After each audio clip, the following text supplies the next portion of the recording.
Dalam dunia sains dan teknologi, ada satu bahan yang terus diteliti dan dikembangkan para ilmuwan. Bahan tertipis di dunia tapi 200 kali lebih kuat dari baja. Bahkan ada yang menyebut kalau bahan ini adalah vibranium versi dunia nyata. Vibranium.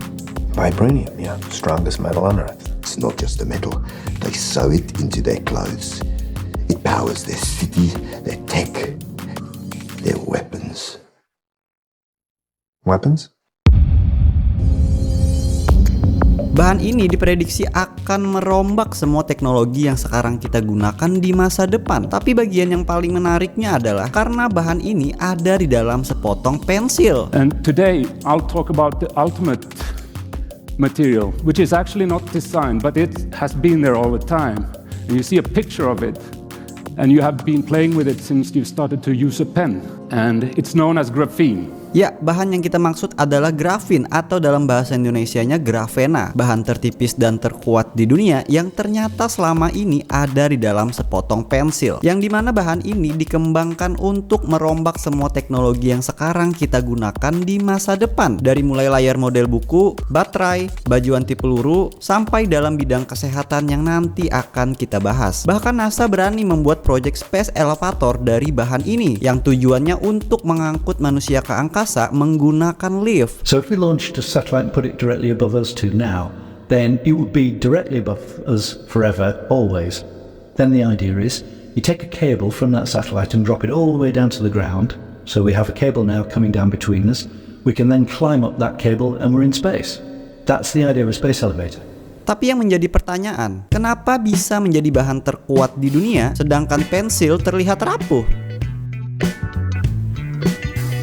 Jadi begini, grafin itu berasal dari grafit, bahan yang sama yang biasa digunakan untuk pensil. Tapi ingat, yang kita bicarakan adalah satu lapis grafin yang berasal dari grafit. Dan grafin itu sendiri merupakan nanomaterial yang masih bagian dalam nanoteknologi, yang dimana memiliki ukuran material dalam skala nanometer. Karena itulah kita akan selalu melihat grafin dalam ilustrasi strukturnya yang heksagonal, karena terlalu kecil untuk dilihat oleh mata secara langsung. Kecuali kalau grafin tersebut sudah diaplikasikan ke dalam sebuah produk.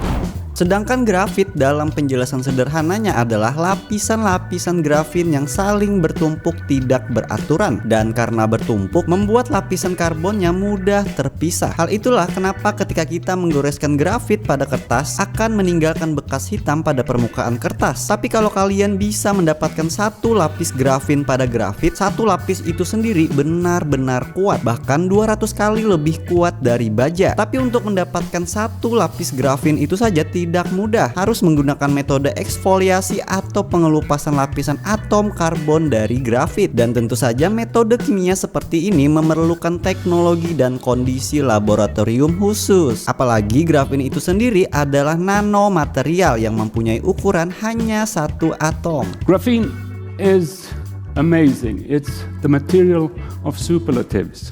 It's best in everything. It's only one atom thick. It's the thinnest of all materials, only one atom thick. Pada penjelasan di awal kita sudah mengetahui kalau grafin memiliki pola struktur heksagonal, mirip seperti sarang lebah. Lalu apa yang menarik dari struktur heksagonal ini? Kalau kalian pernah belajar kimia atau setidaknya pernah melihat bentuk molekul, perhatikan bahwa semua molekul umumnya memiliki bentuk 3 dimensi, tapi tidak dengan grafin. Setiap atom dalam grafin yang mana mereka adalah atom-atom karbon saling mengikat satu sama lain membentuk pola heksagonal dalam bidang datar. Jadi molekul ini tampak seperti lembaran 2 dimensi, dan hal itulah yang membuat grafin menjadi bahan tertipis di dunia karena tebalnya hanya satu atom. Saking tipisnya butuh sekitar 1 juta lapis grafin untuk mencapai ketebalan 1 mm. Tapi walaupun grafin sangat tipis, ikatan di antara atom-atomnya sangat-sangat kuat sehingga sulit sekali ditembus. Sampai digambarkan butuh seekor gajah berdiri di atas pensil untuk merobek lembaran grafin. This is a material which theorists like I have said this is impossible. It's the strongest material ever measured. It's stronger than diamond. At the same time, it is flexible and stretchable. Lalu dari mana kita tahu grafin 200 kali lebih kuat dari baja? Untuk mengukur kekuatan sebuah bahan, para ilmuwan mengujinya dengan tensile strength test, yaitu dengan menarik bahan tersebut menggunakan alat ukur khusus sampai dia terputus, lalu diberi satuan Pascal. Hasil penelitian menyebutkan bahwa kekuatan grafin adalah 130 gigapascal. Sekarang kita bandingkan dengan baja terkuat, yaitu galvanized steel, tipe baja yang digunakan untuk menahan jembatan Golden Gate di San Francisco. Tapi penting untuk diketahui, kekuatan baja galvanis tergantung pada jenis baja dan proses galvanisasi yang digunakan. Tapi sejauh ini angka kekuatan baja galvanis steel yang pernah terukur berkisar antara 350 sampai 550 megapascal. Sekarang mari kita bandingkan dengan hasil kekuatan grafin tadi. Grafin memiliki kekuatan 130 gigapascal, sedangkan galvanis 350 sampai 550 megapascal. Dan perlu kalian perhatikan, di situ kekuatan grafin sudah mencapai satuan gigapascal, sedangkan galvanis masih dalam megapascal. Untuk mudah dipahami, mari kita ubah 130 gigapascalnya grafin ke dalam satuan megapascal. Dengan rumus ini, 130 gigapascal diubah ke dalam megapascal, hasilnya menjadi 130.000 megapascal. Dan sekarang mari kita bandingkan hasil yang sangat mencengangkan. Di sini grafin 371 sampai 236 kali jauh lebih kuat daripada baja galvanized steel. Inilah yang membuat grafin menjadi bahan yang digagas NASA untuk membuat Space Elevator, sebuah lift yang akan dibangun NASA untuk mengangkut manusia dari bumi ke luar angkasa, lebih tepatnya ke ISS atau International Space Station. This is Mission Control Houston. Please call station for a voice check. ISS atau International Space Station merupakan bangunan luar angkasa terbesar yang pernah dibuat manusia. Dan perlu diketahui, ISS atau International Space Station ini relatif tidak bergerak terhadap bumi karena kecepatan orbitnya sama dengan putaran bumi. Maka dari itu kita bisa menghubungkan ISS dengan bumi melalui sebuah lift. Jadi di masa depan kita tidak perlu lagi menggunakan roket untuk keluar angkasa. And we've got something called single crystal graphene, which is emerging from the research labs. And looking at the properties, the mechanical engineering properties of that material, it looks as though it's going to be strong enough to do the job.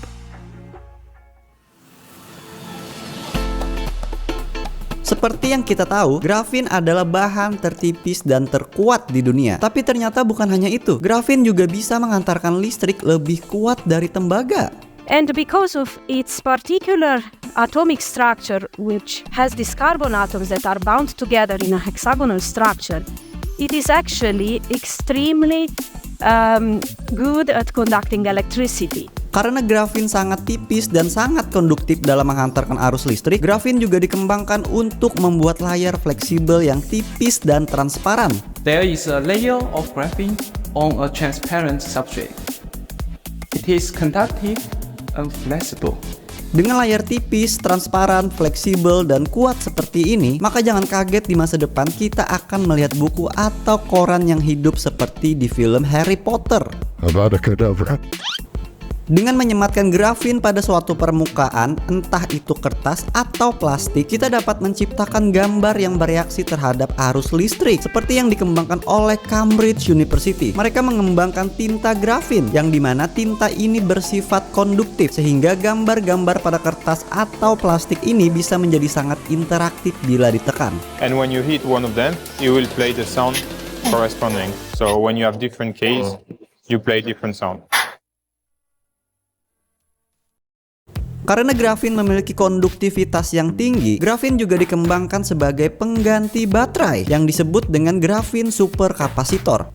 Dengan jenis baterai ini, diperkirakan di masa depan kendaraan listrik akan lebih mendominasi. Ini dikarenakan grafin superkapasitor mampu mengisi daya dengan sangat cepat dibandingkan dengan baterai yang ada. Grafin superkapasitor juga memiliki umur siklus baterai yang lebih panjang jika dibandingkan dengan baterai lithium ion yang pada umumnya kita gunakan sekarang. Dan yang paling penting, grafin superkapasitor ini memiliki keamanan yang lebih baik karena memiliki konduktivitas termal dari grafin sehingga mampu menangani suhu tinggi dengan lebih baik. Tapi ada satu yang paling menarik dari grafin superkapasitor ini. Diketahui jenis baterai ini dapat menyimpan lebih banyak energi di dalam ruang dan dimensi yang lebih kecil daripada baterai konvensional biasanya. What I'm holding hand is one prototype we have made.